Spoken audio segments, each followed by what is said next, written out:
Wednesday, September the 3rd. Lake level is about 912 3/4, which it may be coming up in the next couple of days because we've had quite a bit of rain. So far it hadn't come up and they're not generating very much water. So it depends how much rain we got, around this area, how much comes into the lake and whether or not they'll keep it in or they'll run it through. But the water temperature's actually cooled down quite a little bit. It was 86, 87 degrees last week. It was about 83 degrees this morning. There's a lot of different things going on with a lot of the clouds and rain that we've had the last few days. You would have thought, or I would have thought, that the topwater bite would have been a lot better. But it seems like my best topwater bite is from mid-morning to lunch, when there's not a cloud in the sky, when the sun is shining, and I'm catching these fish back in the creeks, on secondary points, on rock transitions, catching them on a few different topwater baits. I'm catching some on a jointed redfin, some on little poppars, like a yellow magic, Rico popper or a popar. Also catching some on a Czar spook, or this one here I've been throwing quite a bit is a vixen, and it's similar to the size of a super spook. Now you would think that these fish would bite better when it's cloudy and raining, but I haven't found that to be the case. Maybe somebody else has. And even the drop shot bite for me, the sunnier it is, the better it's been. When it's cloudy and overcast, and fish seem like they're scattering. But when the clouds are gone, the sun is up high, the fish are positioning themselves out over that deep timber. Most of the drop shot fish I'm catching are suspended out over deep water. I'm fishing anywhere from 80 to 120 foot of water. I'm fishing submerged treetops that are coming up to about, within 30 to 45 feet from the surface. And using a combination of different worms, like a danger close, a chompers, brown, purple laminated is working. There's a watermelon candy chompers is working, and also a plum is working good for me. But like I say, that's working a lot better, on the sunny days. Now, one thing that is working for me, whether it's sunny or cloudy, is a football jig. And we've talked about it a little bit before in the past. That usually the 1st of September, we'll start to see some smallmouths and stuff show up. I'm starting to get a pretty decent smallmouth bite. There's some Kentuckys and largemouths mixed in with them. But a lot of these fish are coming from the conservation rock piles and brush piles.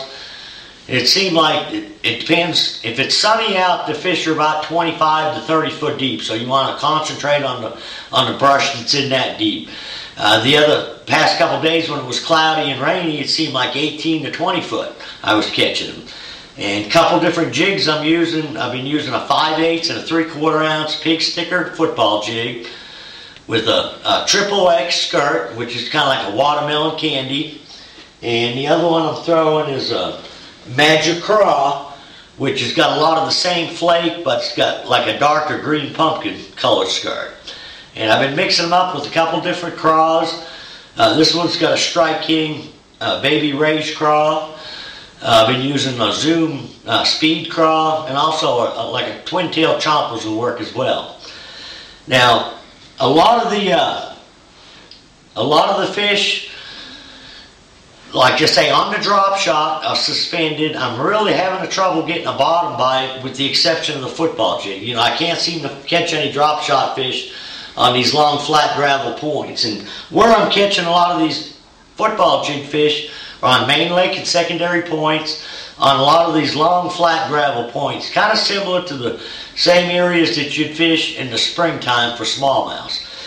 Now, I hadn't been up in the river arms the last 5 or 6 days. I've been guiding from Kimberling City down towards Big Cedar, so I've been at the lower end of the lake. Hadn't been up in any of the stained water, and I haven't heard too many reports of what's going on up in the river. Like I said, mainly I've been in the clear end of the lake, and the guys that I've been guiding with and talking to have also been in the same area. So I don't really have any reports out of the river arms, but there should be some stained water coming up into the river arms, like in the Kings River, the Upper James River.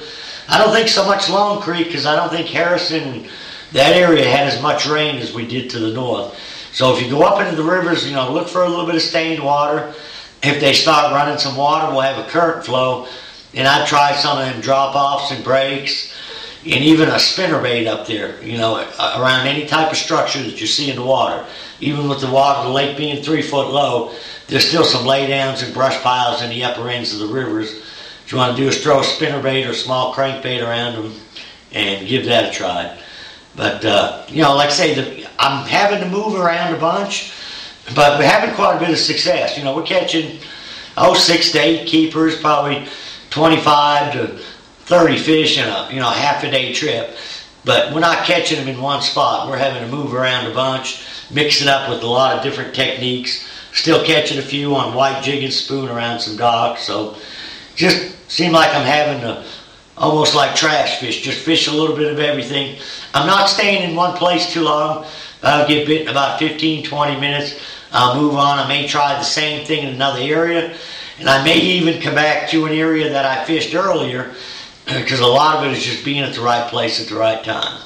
So, till next week, good luck, good fishing.